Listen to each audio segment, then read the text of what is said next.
કેટલું બધું સમજણી છે અને નાની ઉંમરથી આવે તો જ મેળ પડે.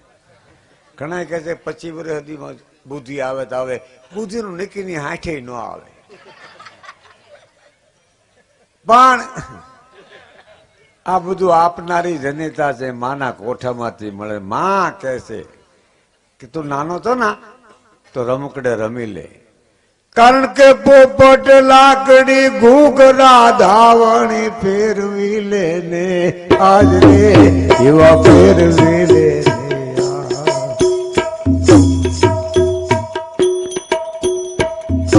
કાલે તારે હાથ દેવાની રાતી ભંગોળ ભવાની, કાલે તારે હાથ દેવાની રાતી ભંગોળ ભવાની. એ આપમાં ઉગેલ ચાંદલો ને જીજા ભાઈ ને હવા બળ દે જીજા ભાઈ ને